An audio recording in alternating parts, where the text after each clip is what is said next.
Now, after phase one on November 13, Jharkhand is voting in phase two of the assembly polls. In fact, out of the total 81 seats in the assembly, votes are being cast for 38 seats today. In fact, 43 seats were contested in phase one, and the results, of course, will be declared on 23rd of November. Now, Hemant Soren is contesting from JMM stronghold of Baret in the Santal Pargana region. He has held this seat since 2014 and is seeking to continue his political dominance. But key issues in the state include unemployment, development, economy, as well as infiltration.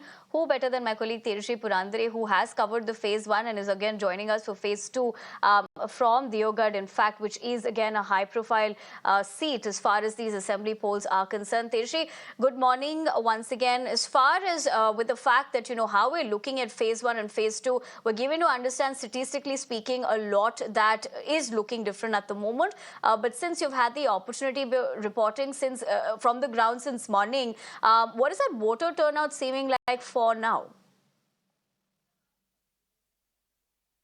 Well, see, phase one had voter turnout of 61% approximately, and phase two is also quite significant. As of now, it's difficult to, predict what will be the entire voter turnout. But I'm being joined by BJP MP Nishikant Dubey, who is in an exclusive conversation with us. Nishikant ji, how do you see the second phase of polling? इसमें क्या कुछ मुद्दे हैं और कितने महत्वपूर्ण मुद्दे हैं घुसपैठियों से लेकर बेरोजगारी तक?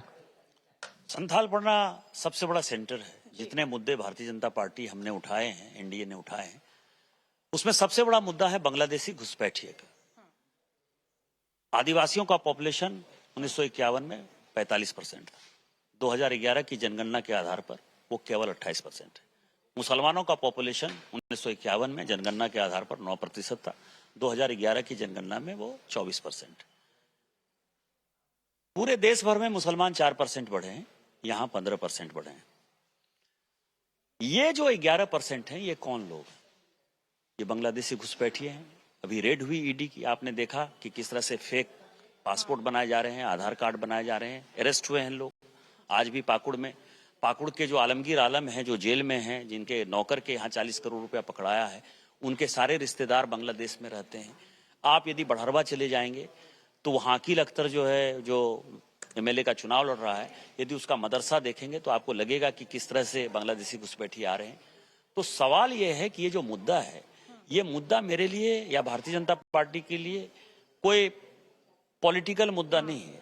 ये आदिवासियों का अस्तित्व बचाने का है। जल, जंगल, जमीन, जानवर बचाने की लड़ाई है। और इसका सबसे बड़ा उदाहरण जो ये इलाका है, उसमें सीधो कान्हो, चांद भैरव, फूलो झानो ने 1855 में हुल क्रांति किया था। 1857 की क्रांति के पहले ही अंग्रेजों भारत छोड़ो का नारा दिया था।